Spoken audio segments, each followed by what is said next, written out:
오늘은 일곱 번째 시간이고요. 소제에 대해서 다뤄드리도록 하겠습니다. 자, 레위기 1장부터 7장까지는 모두 5개의 제사, 5대 제사라고 불리는 5개의 희생제사 규례에 대해서 소개를 하고 있습니다. 1장은 번제에 대해서, 2장은 소제, 3장은 화목제, 4장부터 5장 중간까지는 속제제, 5장 중간부터 6장 초반까지는 속건제, 그리고 나머지 부분들은 이 5가지 제사법에 대한 보충 규례를 다루고 있는데 제가 설명했죠. 제사장의 관점에서 그 부분들을 또 추가적으로 다루고 있다고 말씀드렸습니다. 자, 이 5가지 제사들은요 모두 목적이 달라요. 그래서 이 5개의 제사들을 목적에 따른 구분으로 이렇게 우리가 부르기도 합니다. 그러니까 서로 다른 목적을 가지고 제사를 드립니다. 그런데 동일하게 공통된 질문에 대한 다른 방향에서 오는 답에 해당합니다. 자, 그 모든 제사의 공통점이 뭘까요? 죄인이 어떻게 거룩하신 하나님께 나아갈 수 있는가, 그 방법을 다루는 것이 제사 제도라는 것입니다. 그래서 레위기에서 가장 먼저 등장하는 제사가 번제이고 그 다음으로 소개되는 것이 오늘 소제인데, 이 번제, 소제, 화목제, 속제제, 속건제는 그냥 대충 어떻게 하다가 이런 순서로 말씀하신 게 아니라 아주 철저한 이유와 또 계획 가운데 순서를 가지고 설명을 한 겁니다. 그래서 하나님께서 의도하신 영적 질서가 이 5개의 제사의 순서 안에 다 그대로 녹아 있음을 아시기 바랍니다. 그래서 제일 먼저 드리는 이 번제는요, 목적 자체가 뭐라고 했습니까? 우리의 모든 것을 태워서 화제로 올려드림으로 인해서 내 자신을 하나님께 전적으로 올려드리는 전적 헌신을 의미한다고 그랬습니다. 그래서 번제의 특징은 모든 것을 다 화제로 태워서 올려드린다는 것입니다. 남는 것이 없다라고 말씀드렸습니다. 자, 이렇게 예배는 전적 헌신에 대한 고백을 가지고 하나님께 나아갑니다. 다른 어떤 목적보다 자신을 먼저 하나님께 올려드리는 것이 예배의 첫 출발이라는 것을 아시기 바랍니다. 그리고 나서 이 소제가 바로 등장하는데, 번제와 소제는 확실한 구분점이 있습니다. 2가지의 구분점이 있는데, 일단은 제사를 드리는 재료가 다르다고 했죠. 번제는 동물로 드리는 거고요, 희생제물이 필요하고, 소제는 희생제물이 아니라 곡물로 드리는 제사입니다. 그리고 이 목적이 번제는 자신의 삶을 하나님께 전적으로 올려드리는 헌신의 고백이 들어가 있다면은, 이 소제는 헌신의 고백 이후에 하나님께서 속죄를 해줬겠죠. 번제를 드린 자들을 죄를 속량해 줬죠. 그 다음에 내가 어떻게 하나님이 원하시는 그 죄를 속량받은 자의 삶을 드릴 것인가, 그 결단을 올려드리는 것이 이제 소제입니다. 그래서 소제는 속죄를 목적으로 올려드리는 제사가 아니라는 것입니다. 이미 속죄받은 사람이 하나님, 나는 이러한 삶을 살겠습니다는 그 고백을 올려드리는 것이 소제입니다. 그래서 번제와 소제는요 이렇게 차이점이 있어요. 자, 그런데 중요한 것은 소제는 단독으로 드리는 게 아니라 이 번제와 함께 드리는 겁니다. 그래서 번제를 드릴 때 소제가 따라가는 것이에요. 그래서 우리가 제사를 드린다는 것은 뭐예요? 먼저는 하나님 앞에 번제로 나아가서 우리의 죄를 속량을 받고, 또 곧바로 우리의 삶의 결단을 하나님께 올려드리는 것이 동시에 있어야 된다는 것입니다.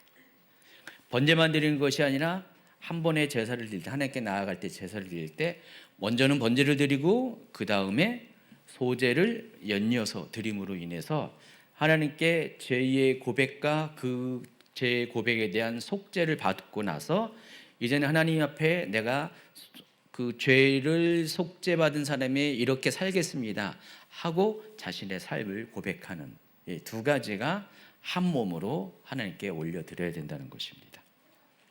그래서 이 소제는요 하나님 앞에 결단을 표현하는 것입니다. 하나님은 제 삶의 주인이십니다. 제 모든 곳에 주권은 하나님께 있습니다. 그래서 내 삶의 열매도 하나님께 이렇게 올려드리겠습니다라는 결단의 제사가 소제라는 것을 아시기 바랍니다. 자, 소제는 히브리어로 미나예요. 미나인데 이 단어가 어떤 의미를 갖고 있는지를 알면은요, 소제가 어떤 것이라는 것들이 더 확실하게 드러나게 됩니다. 자, 미나는요, 처음부터 제사용으로 사용된 단어가 아니었어요. 일상에서 사용되는 단어가 미나였습니다.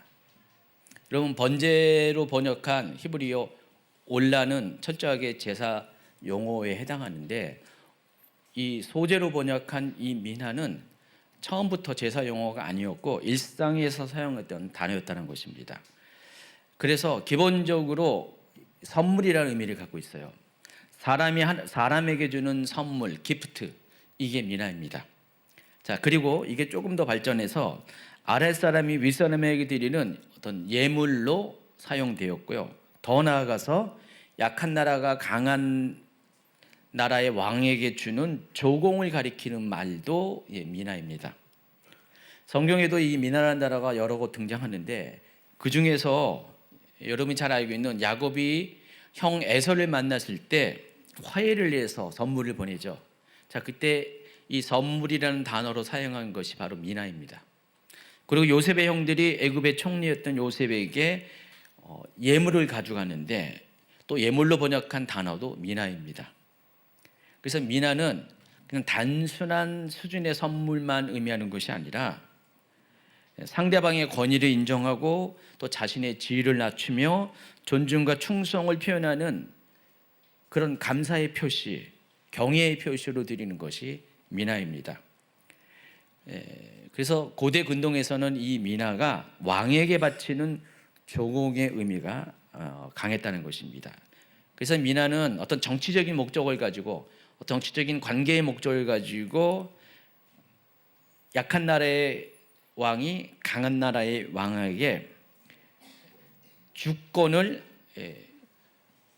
자기의 주권을 포기하고 그 강한 나라의 왕의 주권 앞에 자기가 굴복하는 표시로 드리는 선물, 이게 바로 미나입니다. 그래서 미나를 드릴 때 당신은 우리의 왕입니다, 우리는 당신의 통치하에 있습니다, 그런 고백을 하게 된다는 것입니다. 자, 그러면은 미나로 번역한 이 소제의 의미가 아주 분명해지죠. 자, 그럼 소제가 어떤 뜻입니까? 하나님을 왕으로 고백하는 그 고백이 바로 제사를 올려질 때 그것이 바로 미나, 소제라고 우리가 말할 수가 있습니다. 그래서 이 소제는요, 하나님의 주권을 인정하는 예배라는 것입니다. 내 삶에 수확을 주시고 생계를 책임져 주시는 하나님, 내 삶을 다스리시는 하나님에 대한 감사의 표시인과 동시에 하나님의 통치 아래 사는 것을 인정하는 고백, 하나님의 왕권을 인정하는 고백이 담긴 제사가 뭐라고요? 민하, 소제라는 것입니다. 우리 교회에 소제, 미나라는 이름을 가진 아이가 있는 거 아세요? 우리 원현주 집사님 딸 이름이 미나예요. 제가 주일날 뜰에서 만나가지고 물어봤어요. 이 집사님 부부한테, 아니 우리 미나를 이름을 어떻게 해서 지었냐 그랬더니 놀랍게도요, 이 소제 이 의미를 가지고 졌대요. 깜짝 놀랐어요. 난 그래서 미나라는 이름이 요즘스러운 이름이 아닌데 궁금했거든요. 요즘 아이 이름으로 잘 안 짓는 이름인데 어떻게 미나라는 이름을 졌을까라고 평소에 궁금했는데, 이번에 물어봤더니 정말로 처음부터 이 소제라는 의미를 가지고 히브리어 미나라는 뜻을 가지고 이름을 졌다고 말씀을 하고 있더라고요. 자, 그러면 우리 미나의 삶이 어떻게 될 것 같습니까? 정말로 하나님을 존중하고 하나님의 왕권 앞에 자신의 삶을 결단하는 아이로 성장하겠죠. 이름대로 될지어다. 네. 자, 레위기 5 제사 가운데 소제는 매우 독특한 위치를 차지합니다. 유일하게 피 없이 드리는 제사라는 것입니다. 다른 모든 제사들은 다 피가 있어요. 희생제물이 들어가요.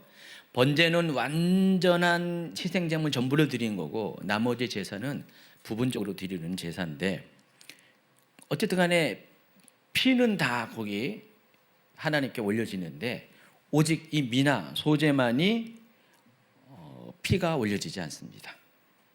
여러분 성경에서 피는 생명을 의미하는 거 다 아시죠? 다시 말해서 이 소제는 생명이 드려지지 않는 제사라는 사실을 아시기 바랍니다.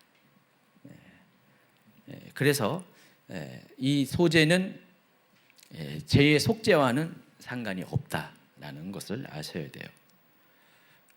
그래서 이미 속죄가 전제된 상태에서 추가적으로 드리는 내 삶의 결단을 고백하는 제사, 이것이 미나, 그러니까 죄사함을 받은 자의 삶과 관련된 것이 바로 미나 소제라는 것입니다.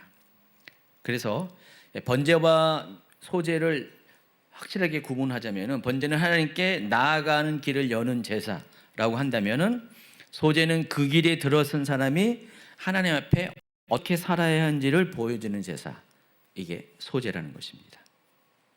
그래서 번제가 나는 하나님께 속한 사람이다라는 선언이라고 한다면 소제는 나는 하나님께 속한 사람으로서 이렇게 살겠습니다라는 실천을 담은 고백이 바로 소제, 미나인 것입니다. 자, 소제의 재료는 다음과 같은 일상적인 것입니다. 2장 1절 읽어주세요. 나 주에게 곡식 제물을 바치는 사람은 누구든지 고운 밀가루를 제물로 바치는데 거기에 기름을 붓고 향을 얹어서 바쳐야 한다. 이번 레위기의 강의 본문은 다 세 번역으로 진행하고 있음을 아시기 바랍니다. 따로 이렇게 세 번역 표시가 안 돼도 이거는 세 번역으로 읽는 본문이다라고 이해하시기 바랍니다. 여기 보면은 이 곡식 제물로 바치는 제사, 이 소제, 미나의 그 재료가 세 가지가 소개되고 있습니다. 첫 번째 고운 밀가루, 두 번째 기름, 세 번째 향. 자, 그래서 이 세 가지 재료들은요 그냥 드려지는 게 아니라 각각의 의미가 있어요. 상징이 하는 것이 있습니다. 영적인 의미가 있다는 것입니다. 모든 제사는 인간의 경험에 의해서 만들어진 준비된 제사가 아니라는 것을 여러분 아시죠? 그래서 이 레위기 자체가 하나님께서 일방적으로 우리에게 주신 말씀이에요.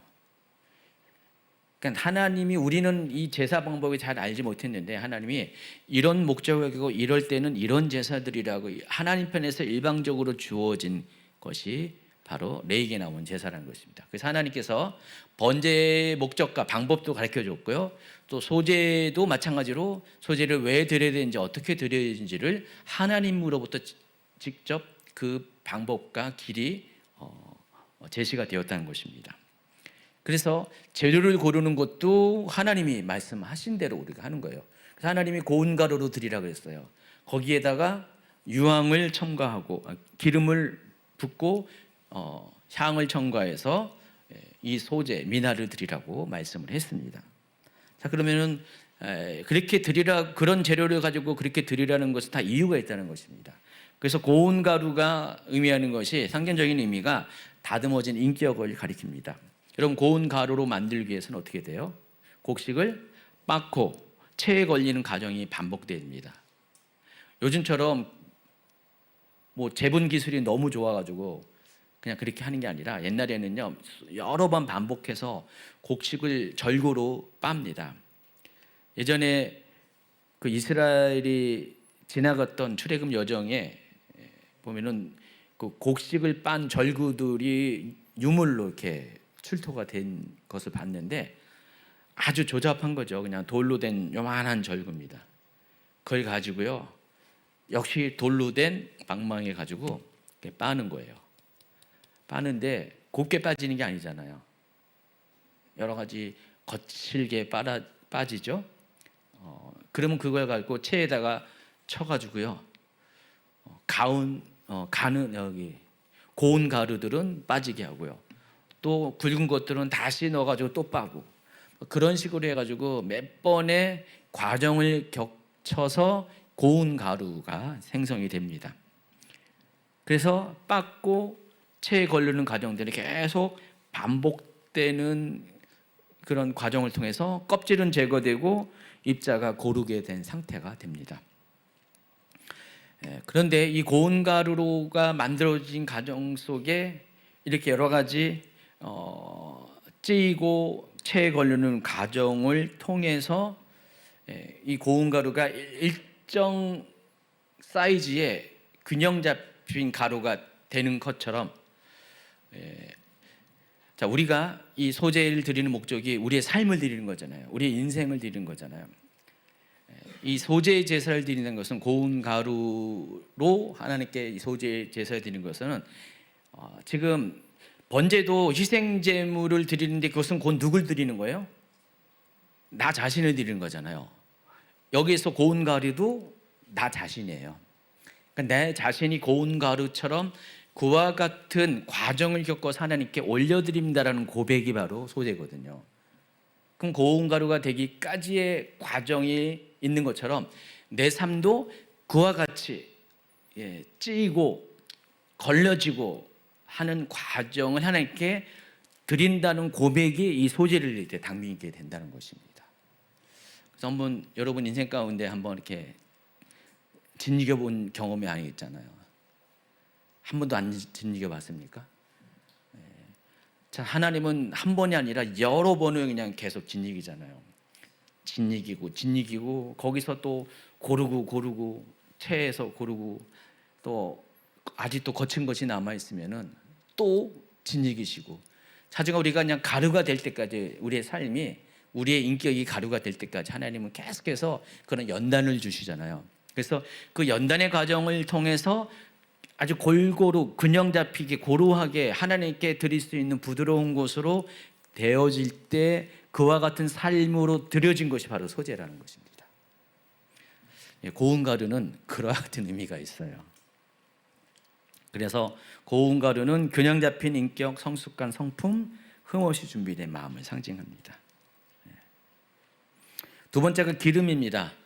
기름이 상징하는 것은 여러 가지가 있는데, 일반적으로 성경에서 기름은 성령을 상징하죠. 또는 성령의 기름 부음, 하나님의 능력, 또 거룩하게 구별됨. 여러분 성소에 있는 모든 성막의 기구들에게, 또 제사장에게 기름을 바르고 기름을 부어서 거룩하게 구별을 하잖아요.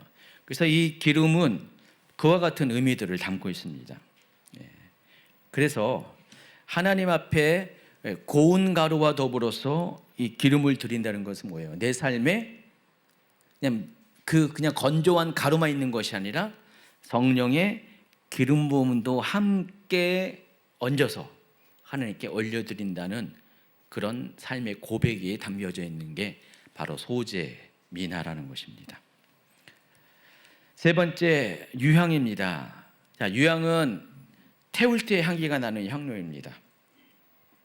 불에 태워질 때 향기가 난다는 것이에요. 그리고 이 향기는 어떻게 됩니까? 위로 올라가죠. 위에 계신 하나님 앞에 흠양되는 향기, 이게 유향입니다.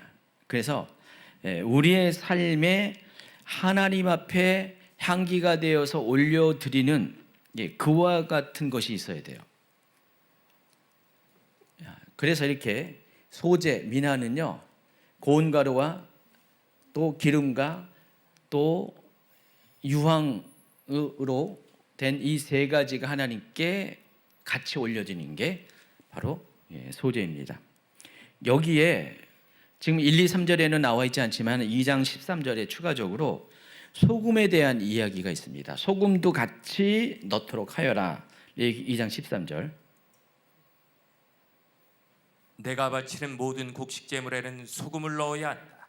내가 바치는 곡식 제물에는 내 하나님과 언약을 세울 때 넣는 그 소금을 빼놓지 말아라. 내가 바치는 모든 제물에는 소금을 넣도록 하여라. 자, 여기서 내가 바치는 곡식 제물에는 소금을 넣을 것을 말합니다. 희생 제물에 넣으라는 게 아니라 이 소재로 드리는 곡식 제물에는 반드시 소금을 빼놓지 말고 넣을 것을 말씀하고 있습니다. 자, 소금은 부패를 막고 변질을 막고 오래 보존하게 합니다. 또 소금은 또 맛을 내는 의미도 있죠. 근데 여기에서 이 소금이 소재에 들어갔다는 것은 어떤 것을 의미합니까? 소금의 특성 그대로, 역할 그대로, 기능 그대로 바로 우리의 삶이, 예배자의 삶이 어떠한 것을 가르쳐 줍니다. 그러니까 하나님 앞에 소금을 넣은 제사, 소제를 드린다는 것은 내 삶이 이렇다라는 것을 나타내 보이는 거예요. 만약에 그렇지 않으면 이 제사를 우리가 못 드리겠죠. 그러니까 여러분이 오늘날 소제로 하나님께 제사를 드리지 않습니다. 그러나 여러분은 이와 같은 여러분의 삶을 통해서, 삶의 고백을 통해서 지금도 제사를 드릴 수가 있는 거예요. 고운 가루의 모습으로 살아간 여러분의 삶, 또 기름과 유황이 추가되고 최종적으로 소금까지 첨부된 여러분의 삶을 살아갈 때 그것이 바로 하나님께 소제로 하나님께 올려드리는 삶을 살게 된다는 것입니다. 다시 레위기 2장 1절부터 3절로 들어가면은 소제를 드릴 때 기본적인 원칙을 소개합니다. 1, 2, 3절 읽습니다. 나 주에게 곡식 제물을 바치는 사람은 누구든지 고운 밀가루를 제물로 바치는데 거기에 기름을 붓고 향을 얹어서 바쳐야 한다. 그가 그 제물을 아론의 혈통을 이어받은 제사장들에게 가져오면 제사장은 기름으로 반죽한 밀가루에서는 가루 한 점을 걷고 향은 다 거두어서 그 제물을 모두 바치는 정성의 표시로 제단 위에 올려놓고 불살라야 한다. 이것이 제물을 불에 태워서 그 향기로 나 주를 기쁘게 하는 살라 바치는 제사이다. 곡식 제물 가운데서 살라 바치고 남은 것은 아론과 그 아들들의 몫이다. 이것은 나 주에게 살라 바치는 제물에서 온 것이므로 가장 거룩한 것이다. 첫 번째로 모든 제사에 그렇지만은 재료 준비의 과정이 있습니다. 번제도 마찬가지로 재료 준비의 과정부터가 제사가 시작되는 거잖아요. 그러니까 예배가 시작된다는 것입니다. 소제도 똑같이 재료를 준비하는 과정부터 예배가 시작되는 겁니다. 그래서 소제의 기본 재료인 고운 밀가루, 그 위에 붓는 기름, 그리고 그 위에 얹는 향은 누가 준비해야 됩니까? 제사장입니까? 아니죠. 예배드리는 당사자, 제주가 준비해야 됩니다. 그래서 예배자가 준비한 그 예물들은 제사장에게 가져가고 번제에서 그듯이 제사장은 그 예물들을 희생제물이 아니라 예물들을 받아서 소제물을 제단에 올려놓는데 예배자가 올리는 게 아니라 누가 올린다고요? 제사장이 올립니다. 번제단에 접근할 수 있는 거룩이 구별된 사람, 거룩이 준비된 사람이 제사장이기 때문에 예배자가 번제단에 올리는 게 아니라 제사장이 올려놓습니다. 그래서 소제에서도 제사장의 역할이 중요하다는 사실을 아시기 바랍니다. 자, 모든 제사는 다 제사장이 관여한다는 것을 기억하세요. 그래서 자, 2장 2절을 보면은요, 제사장이 이 소제물을 어떻게 이것을 취하는가가 나와 있는데 이 취하는 방법에 따라서 소제를 드리는 구체적인 제사 방법이 우리가 알 수가 있어요. 자, 2장 1절은 소제 드리는 방법의 어떤 전체적인 개론에 관한 거고 2절, 3절은요 어떤 구체적인 내용들을 더 세분해서 추가적으로 설명하는데 2장 2절이 약간 번역에 따라서 혼선이 있어요.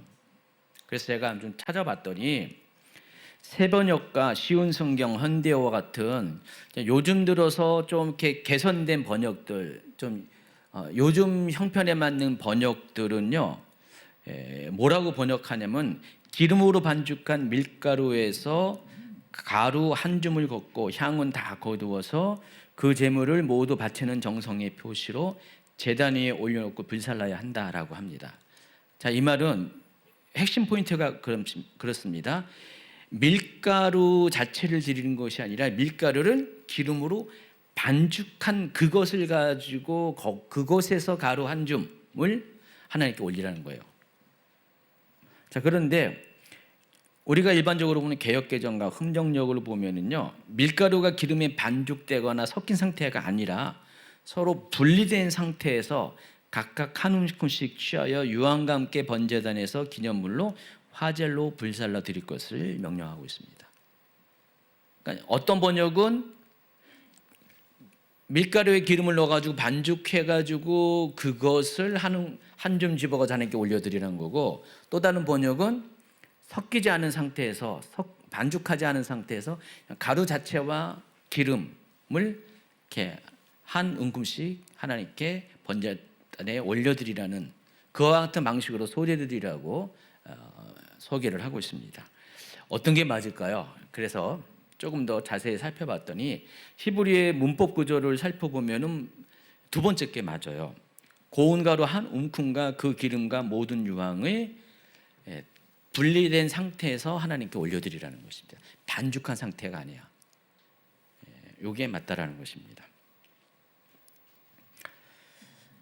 그런데 소제가 제사 드리는 과정의 번제와 확실히 구분된 특징 중에 하나는 이 번제와 달리 소제는 제물의 일부 곧 한 줌만 기념물로 올려드리고, 그러니까 거기서 택한 한 줌만, 만약에 소제로 드리는 그 고운 가루가 한 광줄이다 라고 하면은 전체를 다 드리는 게 아니라 그 중에서 한 주먹만 해서 번제단에 태워서 드리는 화제로 하나님께 올려드리고, 나머지 몫은 제사장 것이 된다는 것입니다. 번제 같은 경우는 다 전부를 태워드리는 건데, 소제는 갖고 온 제물 중에서 한 주먹만 하나님께 올려드리는 거예요. 그리고 일단 하나님께 갖고 온 것은 그때부터 하나님께 드린 바 됐기 때문에 일반적인 사람이 먹으면 안 돼요. 건드리면 안 돼요. 그래서 거룩하게 구별된 사람인 제사장이 그것을 먹게 되어 있습니다. 2장 3절. 곡식 제물 가운데서 살라 바치고 남은 것은 아론과 그 아들들의 몫이다. 이것은 나 주에게 살라 바치는 제물에서 온 것이므로 가장 거룩한 것이다. 자, 그다음 페이지로 넘어가면은, 자, 이제는 이 소제를 드리는 방법에 따라서 모든 네 가지의 형태의 소제를 드린다는 것을 알 수가 있습니다. 그러니까 소제가 더 구분된다는 것입니다. 소제가 그냥 고운 가루만 드리는 것이 아니라 또 다른 방법의 소제의 형태가 있다는 것입니다. 그래서 조금 전에 소개한 것처럼 1절부터 3절까지는 고운 가루 상태 그대로의 소제를 설명한 거고, 4절에는 화덕에 구운 소제, 5절과 6절에는 번철에 구운 소제, 7절에는 소 또는 냄비에 구운 소제, 이렇게 네 가지의 형태의 소제가 드려진다는 것을 알 수가 있습니다. 그래서 여러분이 이해할 수 편하게 제가 누구한테 부탁을 했어요. 부탁해서 이런 그림을 만들어 놨습니다. 한번 이렇게 15번 슬라이드 보여주시면은, 자, 이와 같이 소제는 네 가지 방식으로 드려집니다. 한눈에 보면 알죠? 맨 왼쪽 게 첫 번째 게 가루 상태 그대로 하나님께 올려드리는 소제, 두 번째 화덕에 구운 빵 같은 거를 하나님께 소제로 올려드리는 거, 세 번째가 번철에 철판에다가, 저 화덕 피자 아시죠? 화덕에 구운 피자. 화덕에 이스라엘 가면은 저렇게 화덕에다가 빵을 굽거나 아니면 이렇게 여기 세 번째 그림에 있는 것처럼 번철에다가 굽거나 두 가지 방식으로 빵을 굽거든요. 근데 제가 먹어보니까 이 화덕에 구운 게 맛있어요. 담백하고요, 고소하고 맛있고요. 자, 이런 식으로 한눈에 딱 그림으로 보니까 쉽게 이해하죠. 그리고 네 번째 그림이 솥에다가 구운 소제인데, 저 그림이 좀 마음에 안 들어요, 개인적으로. 저 무슨 솥이 무슨 탕같이 되어 있는데 하여간 저런 방식으로 네 가지 방식으로 소제를 드립니다. 그래서 고운 가루 소제는 이미 다 소개를 했는데, 아까 소개하지 않은 것 중에 하나가 그 모든 유황을 가져다가 개역개정에 의하면은 기념물로 제단 위에 부살질지니, 그러니까 제사장은 그 고운 가루 한 움큼과 기름과 그 모든 유황을 가져다가 기념물로 제단 위에서 불사를 하겠습니다. 여기서 이 기념물이라는 단어가 있는데, 이 기념물로 번역한 히브리어 이 아즈카라라는 뜻은 기억하게 하는 것이라는 뜻을 갖고 있어요. 기념물이라는 것은 기억하게 하는 것이다. 누가 누구를 기억하게 한다는 거예요? 하나님께서 소제 드리는 사람의 소제를 드리는데 그 사람의 삶과 행위를 기억한다는 것입니다. 예물만 기억하는 것이 아니라 그 예물에 담아들인 그의 삶의 고백을 기억하신다는 것입니다. 그래서 우리가 이 소제를 드린다는 것은 하나님 앞에 우리의 삶을 고백하는 거예요. 하나님, 내가 이렇게 살아왔습니다. 하나님, 내 인생 가운데 하나님 앞에 이러한 결단이 있었고, 이러한 헌신이 있었고, 이러한 애씀과 수고가 있었습니다. 때로는 고통도 있었고 힘듦도 있었지만은 하나님, 내 모든 것을, 내 삶의 모든 과정들을 지금 하나님께 올려드립니다 라는 고백을 하잖아요. 그게 하나님 앞에 기념물이 된다는 것입니다. 아즈카라가 된다는 것입니다. 그래서 여러분 예배 나올 때, 제가 주일에도 이제 번제와 관련된 설교를 했는데, 하나님께 나올 때 어떻게 돼요? 죄의 고백을 하죠, 처음에. 그리고 나서 그걸로 끝내는 것이 아니라 여러분의 인생을 고백하는 거예요. 힘든 걸 고백하는 거예요. 때로는 하나님 앞에 자랑할 수도 있잖아요. 뭐 그런 것들. 뒤에 나와 있는 또 이렇게 제사들이 다 그런 것들을 다 반영합니다. 그래서 여러분들 이 5가지 제사는요, 우리가 하나님께 예배할 때에 어떤 상황에서 어떤 방식으로 어떤 목적을 가지고 예배하는 것들이 다 조각조각 소개된 거예요. 그래서 이 5개의 제사가 결국은 하나의 완성품을 이룬 겁니다. 그러니까 여러분이 하나님께 예배할 때는 이 5가지의 제사의 목적 그대로를 필요에 따라서 하나님께 다 올려드리는 겁니다. 그 중에 하나가 이제 오늘 소제라는 겁니다. 그러니까 소제는 여러분의 고백을 하나님께 올려드리는 것입니다. 그러면 하나님은 이것을 잊지 않고 기억하신다는 것입니다. 참고로 말라기 3장 16절에 보면은요, 기념책에 대한 이야기가 나오는데 한번 읽어보실래요? 말라기 3장 16절. 그때 여호와를 경외하는 자들이 피차에 말하매 여호와께서 그것을 분명히 들으시고 여호와를 경외하는 자와 그 이름을 존중히 여기는 자를 위하여 여호와 앞에 있는 기념책에 기록하셨느니라. 제가 계시록을 소개하면서 계시록 20장에 가면은요, 어떤 내용이 나오죠? 20장 후반부에 백보자 심판이 나오는데 거기에 2가지의 책이 있다고 했죠. 단수의 책과 복수의 책이 있다고 했어요. 단수의 책은 생명책, 복수의 책은 행위의 책이라고 했어요. 그러니까 생명의 책은 마치 천국에 들어갈 모든 사람들의 명단을 기록한 천국 시민 명부가 행명책이라고 한다면, 행위 책은 각 사람들이 어떻게 살아온 것을 기록한 책이라고 했습니다. 그래서 지금 여러분이 지금 살아가고 있는 모든 순간순간이 지금 하늘나라에 여러분에게만 할당된 행기책에 다 기록이 되고 있어요. 지금 다 기록이 되고 있어요. 2가지 책에 대해서 계시록 20장 후반부는 소개하는데, 근데 성경에는요 또다시 한 가지 책을 더 추가적으로 말하는데, 말라기 3장 16절에 나와 있는 바로 이 기념책이라는 것입니다. 자, 기념책은요 어떤 책이냐면 똑같아요. 이 기념물 같이 하나님께서 우리의 행위를 기억한다는 것입니다. 그 기억하는 내용들을 기록한 책이 기념책이라는 것입니다. 레기 나와 있는 기념물은 제사적인 행위와 연결되지만은 말라기의 기념책은 우리의 삶의 인격적인 삶과 하나님을 경외하는 태도를 보일 때 하나님의 특별히 기억하실 만한 우리의 삶의 모습들이 있잖아요. 그러니까 행위책은 우리의 삶의 모든 행위들이 기록되는 거고, 이 기념책은 그 중에서도 하나님이 보시기에 참 얘는 정말 너무 멋있어, 너무 잘했어, 너무 나를 기쁘게 해, 이런 내용들만 별도로 추려서 기록하는 책이 기념책이라는 것입니다. 그래서 4개에 있는 소재에서 기념물이 하나님께 올려드리는 것처럼 하나님은 우리의 인생의 모든 하나님이 기억하실 만한, 하나님이 흠양하실 만한 모든 우리의 삶의 행위들을 다 기념책에 기록을 하고 계신다는 것입니다. 그래서 결국 이 기념물과 기념책은 하나의 메시지로 모아집니다.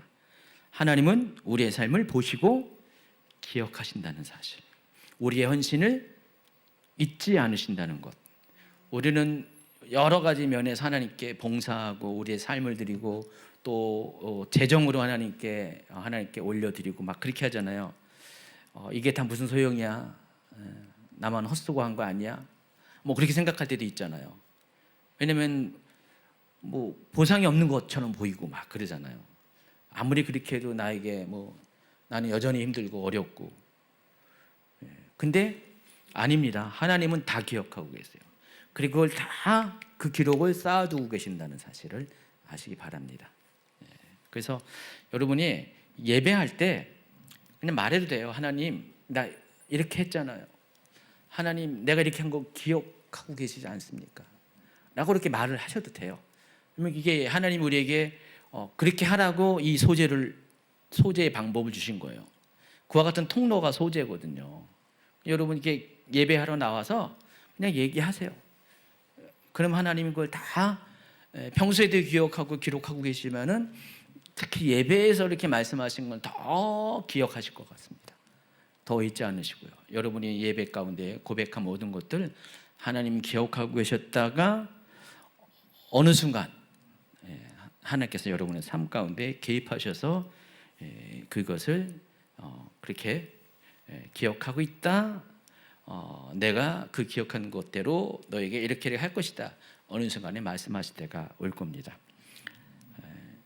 자, 그래서 레위기 슬라이드 18번 보면은요, 이렇게 고운 가루로 드리는 제사법과 그리고 옆에 화덕에 구운 소재로 드리는 이 소재가 이렇게 구분해서 소개를 하고 있습니다. 그래서 지금부터 화덕에 구운 소재에 대해서 소개를 하겠습니다.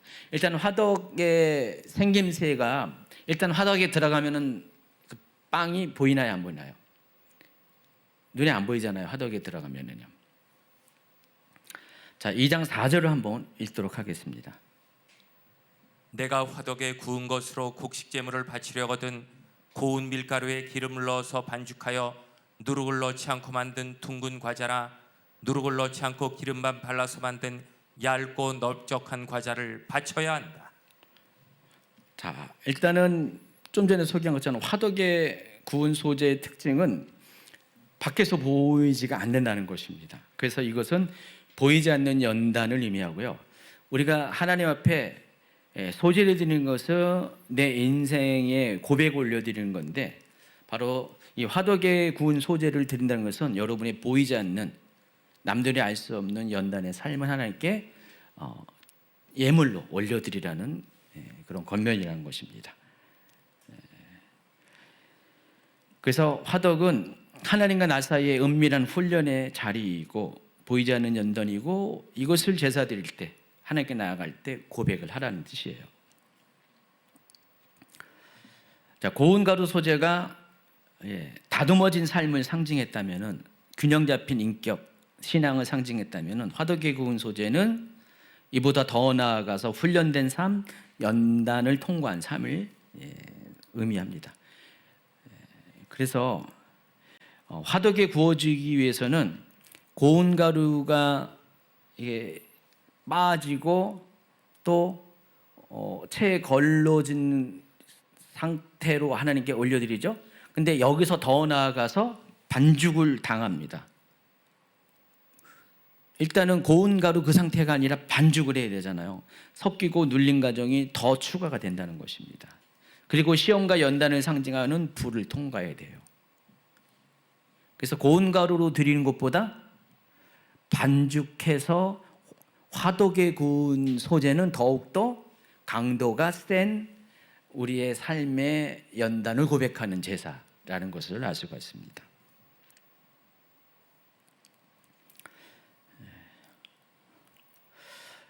그리고 이 화덕에 구운 소재는 두 번이나 반복해서 누르고 넣지 말 것을 강조하고 있습니다.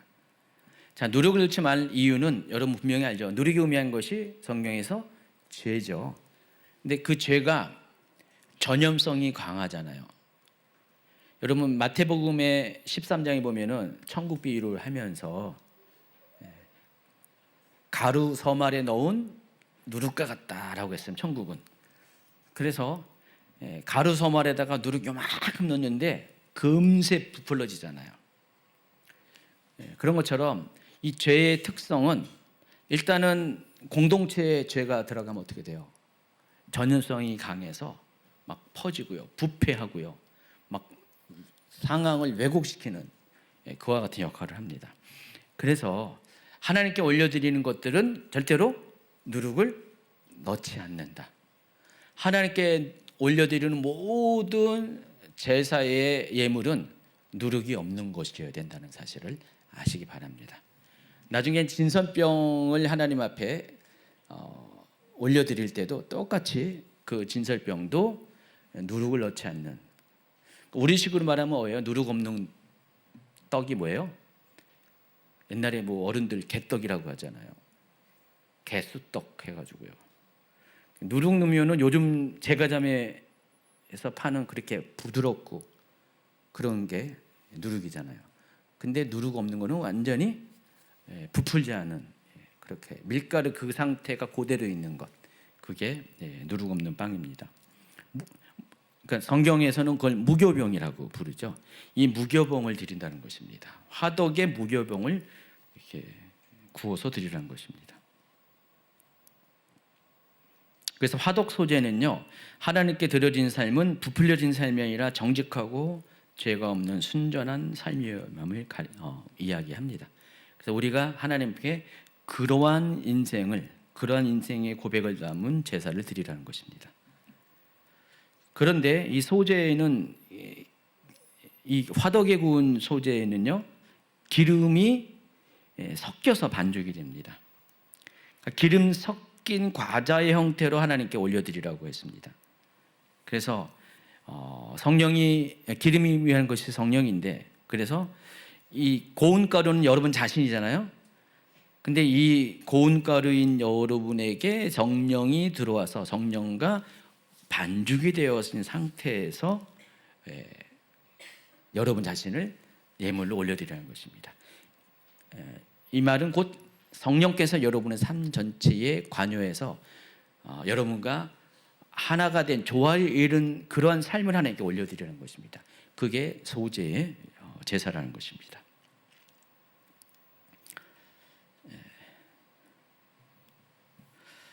이제 통과해서 번철로 갑니다. 시간 관계상 나머지 자세한 이야기는 강의안을 보시고요. 번철 소제는 2장 5절과 6절에 나와 있는데 한번 읽어주시기 바랍니다. 내가 바치는 곡식 제물이 빵 굽은 판에다 구운 것이면 그것은 고운 밀가루에 기름을 넣어 반죽하여 만든 것으로서 누룩을 넣지 않는 것이어야 한다. 너는 그것을 여러 조각으로 나누고 그 위에 기름을 부어라. 이것이 곡식 제물이다. 화덕 소제는 30번 그림을 보면은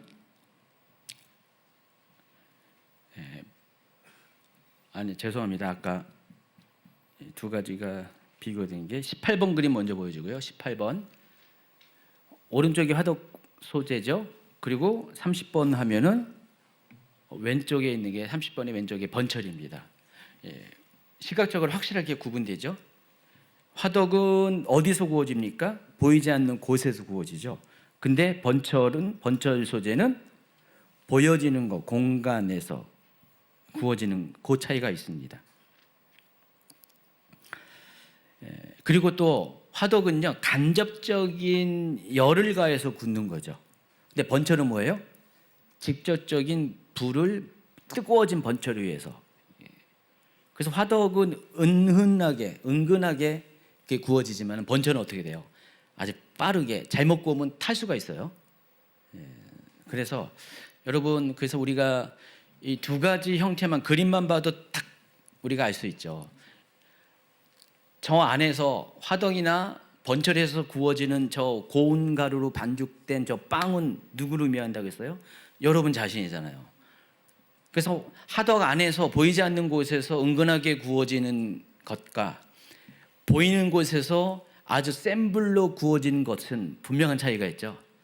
그것이 바로 여러분의 인생의 연단이라고 생각하면은, 보이지 않는 연단, 은근하게 조금씩 생기는 하나님과 나만이 아는 그런 연단의 삶을 하나님께 올려드리는 것이 화덕으로 구운 소제라면은, 소제의 예배라면은, 이 번철후에 구워진 것은 뭐예요? 다 공개된 모든 사람이 알 수 있는 그런 정도, 그런 고난, 그것도 아주 그냥 센 불에 잘못하면 태워질 수 있는 그런 고난, 그 고난의 삶의 주인공으로 여러분이 하나님께 올려드리는 것이 번철 제사라는 사실을 아시기 바랍니다. 그래서 번철 소제는 공개적 연단을 상징합니다. 사람들 앞에서 겪는 시험, 관계 속에서 겪는 갈등, 직장과 어떤 공동체에서 받는 압박 등 이런 것들이 다 번철 소제에 해당한다는 것을 아시기 바랍니다. 번철 소제의 독특한 점은 여러 조각으로 나누고 그 위에 기름을 부을 것을 명령합니다. 쪼개는 것이 특징이에요. 반죽을 하잖아요.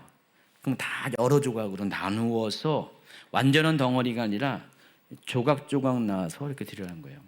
그래서 우리가 이 조각을 나눈다는 것은 뭐예요? 내 자신을 토막을 내라는 거예요. 토막. 여러분의 인격을, 자아를 분리시키라는 것입니다. 그래서 깨어지지 않는 자아를 나누는 것. 그래서 하나님께 여러분에게 깨어진 삶을 드리는 것이 바로 번철로 드리는 제사라는 것입니다. 그리고 그 위에다가 기름을 붓습니다. 화독 소제는 반죽할 때 기름을 섞지만은 번철 소제는 반죽할 때 기름을 섞는 게 아니라 반죽을 다 하고 그 위에다가 구울 때 기름을 붓는다는 것입니다.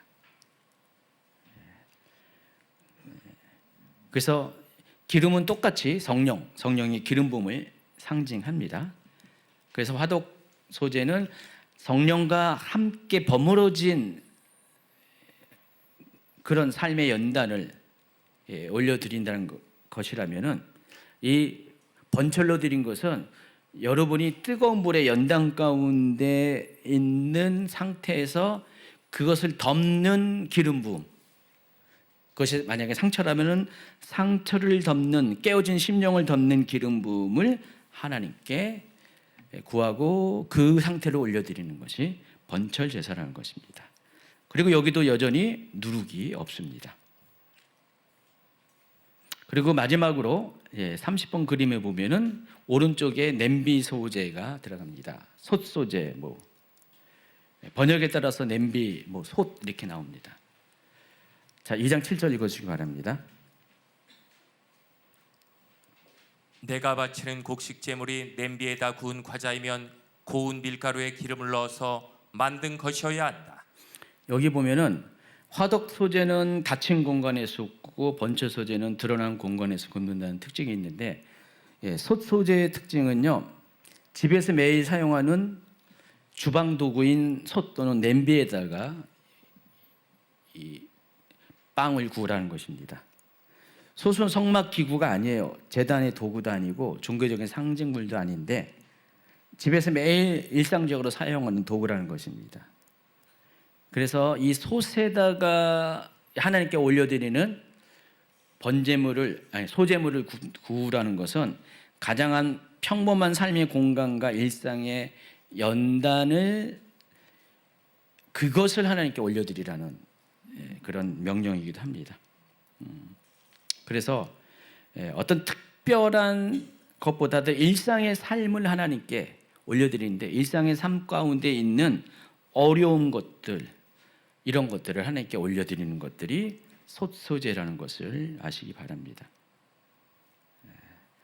자, 나머지는 또 읽으시고요. 또 그 다음 페이지 8번 소제의 집행. 이미 1, 2, 3절에서 고운 가루로 드리는 소제를 통해서 소제를 드리는 방법에 대해서 이미 한번 설명을 했는데, 그리고 나서 네 가지 형태의 소제에 대해서 또 설명을 했고요. 그리고 이제 마지막으로 그 모든 것을 설명한 후에 8절, 9절, 10절은 또다시 한 번 더 소제를 드리는 방법에 대해서 소개를 하고 있습니다. 그래서 한번 이것을 읽어보시기 바랍니다. 8절, 9절, 10절. 이렇게 하여 곡식 제물이 준비되면 그것을 나 주에게 가지고 와서 제사장에게 주어라. 제사장이 그것을 받아 제단으로 가져갈 것이라. 제사장은 그 곡식 제물에서 정성의 표시로 조금 떼어서 그것을 제단 위에 올려놓고 불살라야 한다. 이렇게 하여 그 제물을 모두 바쳤다는 표시로 삼는다. 이것이 제물을 불에 태워서 그 향기로 나 주를 기쁘게 하는 살라바치는 제사이다. 곡식 제물 가운데서 살라바치고 남은 것은 아론과 그 아들들의 몫이다. 이것은 나 주에게 살라바치는 제물에서 온 것이므로 가장 거룩한 것이다. 아까 2장 1절에서 고운 가루로 드리는 소제에 대해서 설명하고 2절과 3절은 구체적인 방법을 소개했죠. 그리고 4절부터 7절까지는 세 종류의 고운 가루 상태가 아니라 요리된 상태로 소제물을 어떻게 준비하는 것을 소개했다면은, 그렇게 준비된 소제물, 세 가지 방식으로 형태로 준비된 소제물을 어떻게 드리냐가 8절, 9절, 10절에 나와 있어요. 그래서 이거는 앞서서 2절, 3절과 거의 비슷하죠. 첫 번째로 곡식 제물이 준비되면 예배자는 그것을 하나님께 가져갑니다. 예배자는 예물을 제사장에게 주고 제사장 그것을 제단으로 가져갑니다. 또 제사장은 소제물을 조금 떼어서 제단 위에 불사릅니다. 또 불사르게 되면 하나님은 그렇게 드린 소제를 향기로운 냄새로 기쁘게 받으신다고 했습니다. 그리고 소제를 드리고 남은 것 모두는 제사장의 몫이 되고, 하나님이 이렇게 드린 소제를 가리켜서 가장 거룩한 것이라고 말씀을 하십니다. 자, 레위기 2장 11, 13절로 넘어가겠습니다. 레위기 2장 11, 13절은 아주 중요한 것을, 소제 드릴 때 중요한 부분들, 꼭 놓치지 말아야 될 핵심적인 내용을 다루는데, 누룩과 꿀을 금지하는 규정과 소금을 첨가하는 규정에 대해 소개하고 있습니다. 아까 2장 13절 소금을 첨가하는 것은 미리 땡겨서 이야기했고요. 자, 11, 12절에는요 누룩과 꿀을 금지하는 내용이 있습니다. 11, 12절 읽어주시기 바랍니다. 너희가 나 주에게 바치는 곡식 제물은 어떤 것이든지 누룩을 넣지 않은 것이어야 한다. 나 주에게 살라 바치는 제사에서 어떤 누룩이나 꿀을 불살라서는 안 되기 때문이다. 너희가 맨 먼저 거둔 곡식을 제물로 바칠 때에는 나 주에게 누룩과 꿀을 가져와도 되지만 나 주를 기쁘게 하는 향기를 내려고 그것들을 제단 위에 올려놓아서는 안 된다. 여기까지만 읽으세요. 자, 누룩을 금지한 이유는 아까 설명을 다 했어요. 죄를 상징하고 또 부풀리게 하는 성질이 있기 때문에 그렇습니다. 자, 그런데 꿀도 넣지 말라 그랬습니다. 꿀을 금지한 이유가 있습니다. 여러분 생각에 그래도 누룩은 그렇지만 꿀은 좋은 거 아닌가요? 꿀은 다 좋은 줄 알았어요. 근데 어떤 사람에게는 꿀이 몸에 안 좋더라고요. 참고로 제가 예전에 한의원에서 체질 검사를 할 때 저에게 꿀 먹지 말라고 그러더라고요. 홍삼도 먹지 말라고 그래요. 일반적인 분들에게는 꿀과 홍삼이 좋은데 저 같은 체질에서는 꿀과 홍삼이 별로 안 좋대요. 뭐 상극은 아니지만은 찾아서 먹는 게 아니라고 하더라고요. 근데 그래도 가끔씩 제가 먹어요. 가끔씩 피곤할 때나 좀 먹긴 먹는데, 그런데 꿀과 홍삼은 그냥 즐겨 먹으면 안 된다. 대신 최 목사님은 즐겨 먹으라고 합니다. 그래서 우리 집은 그래서 홍삼이 만약에 있다, 그럼 저는 안 먹으니까 최 목사님이 다 먹어야 되는 아주 그런 상황이 되죠. 근데 저를 빼고 나머지 우리 집에 있는 여자들은 다 엄마랑 체질이 똑같아요. 홍삼 꿀 먹어야 돼요. 그래서 제가 아니 일반적으로 꿀은 좋은데 이렇게 꿀이 좋다고 알고 있는데 체질에 따라서 다르잖아요. 우리가 제사를 드릴 때도 똑같아 그래요. 하나님께 꿀을 드리면 좋을 것 같은데 이게 여기서는 드리지 말 것을 명령하였습니다. 누룩 정도는 아니지만은 꿀도 그렇게 드리지 말 것을 명령합니다. 그 이유가 있습니다.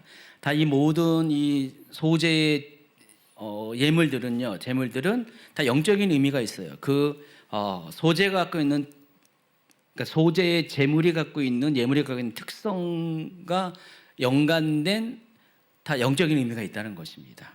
그래서 꿀은요 달콤하지만은 즉각적인 만족을 주지만은 지속성이 없다는 사실이 중요합니다. 그래서 하나님께 드리는 우리의 신앙과 우리의 예배는요 감정적인 달콤함을 의지하면 안 된다는 것입니다. 여러분이 예배를 나올 때 꿀을 하나님께 올려드리듯이, 그러니까 여러분 이게 고운 가루로 반죽된 그 소재가 여러분 자체를 의미한다고 했죠. 여러분 자체 그걸 드릴 때 여러분의 예배에 꿀을 섞어버리면은 그것이 일시적인 달콤함으로 하나님께 반응할 수가 있다는 것입니다. 제가 이 이야기를 들으면서 어떤 생각이 드냐면요, 우리가 가끔씩 이제 예전에 예배를 경험할 때 우리가 항상 드리는 좀 약간의 인내가 있는 그런 예배가 아니라 뭔가 아주 열정이 있고 뭔가 그냥 내 영혼을 강타하는 어떤 울림이 있고 뭐 그런 예배 우리가 드릴 수가 있잖아요. 어떤 찬양 집회도 있을 수가 있잖아요. 근데 우리가 그런 곳을 가끔씩 접하면은 좋아요. 왜냐하면 우리의 영을 각성시키고 깨어나게 하고 뭔가 좀 우리가 다시 영적인 것들이 활발하게 활동하는 데 도움이 되긴 하지만은 계속 그것만 추구하면 좀 문제가 되더라고요. 실제로 제 주변에 그런 분들을 예전에 종종 봤어요. 그래서 어떤 분들은요 그런 예배만 쫓아다녀요. 이런 수요일날 예배는 절대 안 오죠. 그냥 뭔가 영적인 화려함이 있고 특별한 성령의 강권적인 어떤 현상이 있는 그런 데만 쫓아다니는 분이 있어요. 그런 분들을 보면서 이 꿀을 섞은 이 소재가 그런 분들의 예배가 아닐까라는 생각을 해봤습니다. 그런 분들은요, 그래서 어디 지속적으로 어디 예배의 자리에 정착하지 못하고요, 계속 여기 찾아다니고 저기 찾아다니고 막 그래요. 그러다 보면은 어디에 안착이 되지 않고요, 계속해서 방황만 하고 그런 삶을 살게 됩니다. 하나님이 꿀을 금지한 이유가 어쩌면 그것과 연관되지 않는가라는 생각을 해봤습니다.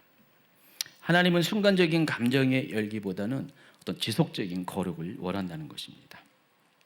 근데 재밌는 건요, 12절에 보면은요, 아까 이미 12절에 읽었는데 한 번 더 읽어볼까요? 너희가 맨 먼저 거둔 곡식을 제물로 바칠 때에는 나 주에게 누룩과 꿀을 가져와도 된다라고 써 있어요. 그렇지만 제단 위에 그것을 올려놓아서는 안 된다라고 설명하고 있습니다. 하나님께 가져올 수는 있지만은 제단 위에서 불살라 드리는 제물이 되어서는 안 된다라고 이야기를 하고 있습니다.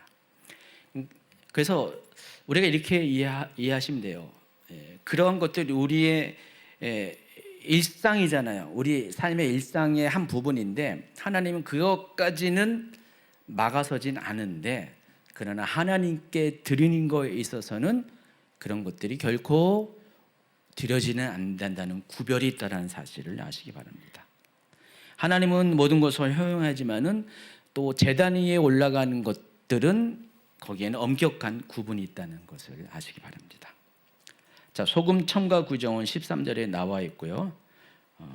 이거는 아까 다 설명을 한 겁니다. 자, 2장 14절부터 16절을 또 보도록 하겠습니다. 읽어주세요. 내가 맨 먼저 거둔 것을 나 주에게 곡식 제물로 바칠 때에는 핵곡식을 불에 붓거나 찌은 것으로 곡식 제물을 바쳐야 한다. 그 위에 기름과 향을 놓아라. 이것이 곡식 제물이다. 제사장은 제물을 모두 바치는 정성의 표시로 곡식과 기름에서 조금 갈라내어 향 전부와 함께 불살라야 한다. 이것이 나 주에게 살라 바치는 제사이다. 자, 14절부터 16절은요, 소재를 드리는데 초실절과 연결되는 소재에 대해서 소개를 하고 있습니다. 그래서 이 부분을 첫 열매 소재라고 이름을 지을 수가 있어요. 요 단락을요. 여러분 첫 이삭을 드리는 게 언제 드리죠? 하나님 앞에 초실절 때 드리잖아요. 초실절 때 하나님 앞에 어떻게 드립니까? 자, 두 번의 초실절이 있어요. 성경에는요. 절기 중에서 첫 번째 초실절이 바로 봄절기에 나와 있는 유교절과 무교절과 같이 묶여 있는, 그러니까 무교절 기간에 첫 번째 안식일이 오면은 그 기간 중에 안식일이 오면 그 다음 날이 초실절이죠. 자, 이때가 시즌적으로 보리가 추수하는 때예요. 그러니까 보리 추수 때 초실절에 다가오면은 밭에 나가서 보리에 가장 좋은 것을 한 단을 미리 준비합니다. 찜해 놓고요. 그리고 새벽에 가가지고요. 그것을 베어 가지고 하나님께 가져와서 어떻게 드립니까? 요제로 흔들어 드립니다. 자, 그런데 두 번째 초실절이 또 와요. 이것은 미래 초실절입니다. 50일 정도 시간이 지나면은요, 오순절, 칠실절이 오게 되죠. 여름, 초여름이 와요. 그때는 미래 수확기가 됩니다. 그때 밀을 하나님께 또 올려드리는데 보리와는 달리 미래 초실절 때 오순절, 칠실절에는요, 이렇게 흔들어서 드리는 게 아니라 이렇게 요 방식으로 소제를 드리게 됩니다. 오늘 얘기한 요 방식으로 소제를 드립니다. 그래서 이 14절은 미래 초실절, 칠칠절, 오순절을 가리키는 것이기도 합니다. 그래서 이 미래 초실절이 오게 되면은요, 곡식 제물로 하나님께 올려드리는데 이와 같은 식으로 햇고식을 불에 볶거나 찌은 것으로 곡식 제물을 바쳐야 한다는 것입니다. 그냥 볕단, 보리땅 그대로가 아니라 이런 형태로 초실절을 드려야 된다는 것입니다. 그리고 그 위에 기름과 향을 노라는 것입니다. 그래서 요 14, 15절은 앞서 2절과 3절, 8절부터 10절까지의 내용의 반복이기도 하지만은 특별히 미래 초실절 때를 언급한 내용이기도 한 것입니다. 그래서 여러분 첫 이삭을 드린다는 것은 아직 수확하지 않은 상태에서 가장 먼저 거둔 곡식을 가리킵니다. 이스라엘에서는 초실절 때 하나님께 먼저 드리고 난 다음에 그 다음에 추수가 이루어져요. 그러니까 추수가 다 이른 상태에서 가장 좋은 것을 드리는 게 아니라 아직 추수가 진행되지 않은 상태에서 그 모든 추수의 대표가 되는 것을 하나의 샘플로 잡아서 가장 좋은 것을 샘플로 잡아서 하나님께 올려드린 거예요. 그러니까 첫 열매라는 것은 어떤 의미가 있냐면은 퍼스트가 순서적인 퍼스트가 아니라 뭐라고 했죠? 가치에 있어서 퍼스트예요. 가장 첫 번째 나온 그 예물이 아니라 가장 최고로 첫 번째로 좋은 예물. 그래서 이 첫 열매는 나머지 모든 것들을 대표하는 것입니다. 그래서 이스라엘에서 장남이라는 것이 왜 의미가 있냐? 첫 번째, 순서적으로만 첫 번째가 아니라 가장 좋은 때에 낳은 자녀이기 때문에 그래요. 여러분 자녀 몇 명이십니까? 저희 집마다 6명이거든요. 6명인데 저희 어머니가 이제 올해 89세세요. 89세인데 저를 언제 낳았냐면 29살 때 냈어요. 근데 위로 4명의 누나가 있습니다. 저는 이제 참고로 쌍둥이 아들이에요. 근데 우리 누나를 언제 낳는가 봤더니 20살 때 낳았더라고요. 저랑 9살 차이거든요.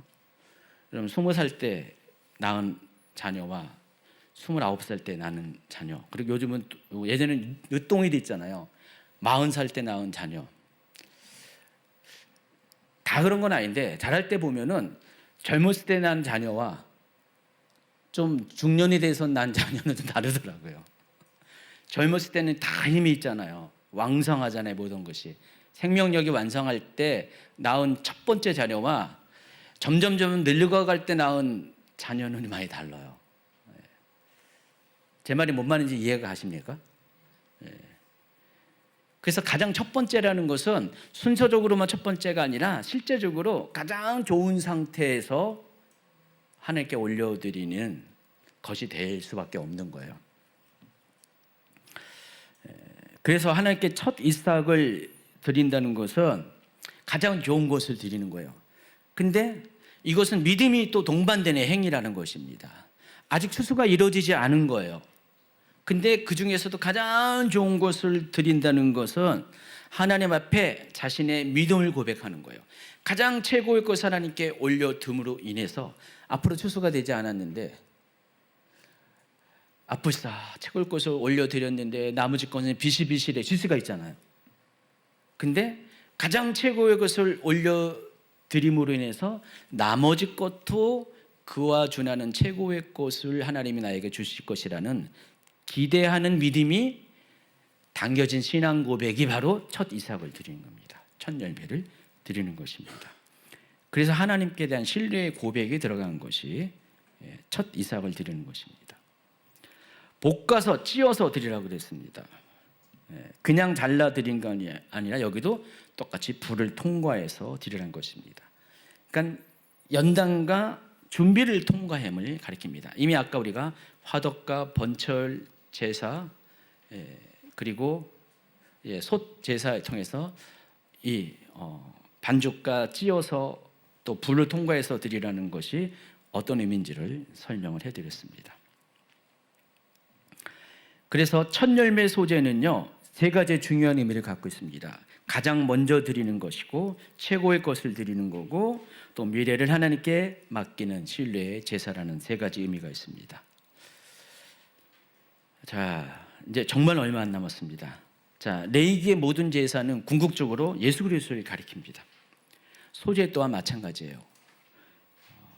번제가 십자가의 예수 그리스도의 십자가의 죽음을 예표한다면은 소재는 그리스도의 완전한 삶을 예표합니다. 자, 예수님께서 고운 가루로 들이셨습니다. 완벽한 인격, 흠없는 인격을 가지고 그렇지만 그 예수님이 그 고운 가루가 되기 위해서 당하는 고난과 연단의 시간이 있었잖아요. 그걸 잘 통과했습니다. 그래서 예수님은 하나님께 어떻게 자신을 소재와 같이 드리는 삶의 본을 보여주신 분입니다. 고운 가루가 어떤 모습인가를 보여준 삶을 먼저 사신 거예요. 그러니까 우리가 하나님 앞에 우리의 인생을 소재로 고운 가루로 드린다는 것은 예수님이 그리 했던 것처럼 찢고 빠이고 채로 걸려주고 불을 통과하고 볶고 이러한 과정을 통과하면서 하나님 앞에 어떻게 드려지는가를 우리에게 샘플로 보여주셨다는 것입니다. 소재에는 기름이 들어간다는 것은 바로 성령으로 충만한 삶을 이야기합니다. 자, 예수님의 사역을 살펴보면 성령의 기름 부음을 시작했죠. 유동강에서 침례를 받을 때 성령이 임하셨고 성령의 능력으로 강야의 시험을 이기셨고 또 성령의 능력을 가지고 공생의 사역을 감당하셨습니다. 그래서 예수님의 삶을 보면은 모든 것이 처음부터 끝까지 성령으로 충만한 삶이었어요. 마치 소재에 기름이 들어가는 것처럼 기름을 반죽하거나 기름이 부어지거나 뭐 하는 것처럼 예수님의 삶은 성령으로 충만한 삶이었음을 가리킵니다. 소재에 누룩이 없는 것처럼 예수님의 삶에도 죄를 상징하는 누룩이 없었습니다. 그래서 예수님이 죽으실 때 예수님이 6월절 어린 양이 되셨죠. 근데 그 6월절의 기간이 바로 무교절 기간이에요. 죄를 없이 하는 기간입니다. 바로 예수님은 그 무교병이 되어서 돌아가셨다는 것입니다. 그리고 소재에는 유황이 더해져서 그것이 향기로운 냄새가 됐다고 했어요. 그래서 예수님의 삶 전체는 하나님을 기쁘시게 하는 향기였어요. 그래서 여러분이 에베소서 5장 2절에 보면요, 한번 읽어볼까요? 시작. 그리스도께서 너희를 사랑하신 것 같이 너희도 사랑 가운데 행하라. 그는 우리를 위하여 자신을 버리사 향기로운 제물과 희생 제물로 하나님께 드리셨느니라. 자, 이 에베소 5장 2절 뒷부분이 의미하는 것, 여러분 소재를 오늘 배운 여러분들은 이해하겠죠. 여기서 말하는 향기로운 제물이 바로 소제물을 의미하고요. 희생 제물은 번제물을 의미한다는 사실을 알 수가 있습니다. 그리고 마지막으로 초실절에는 첫 열매 소제를 드린다고 했는데 예수님이 바로 첫 열매로 부활의 첫 열매로 하나님께 드려졌습니다. 그래서 초실절에 드리는 첫 열매는 예수 그리스도의 부활을 또 상징한다는 것입니다. 자, 결론입니다.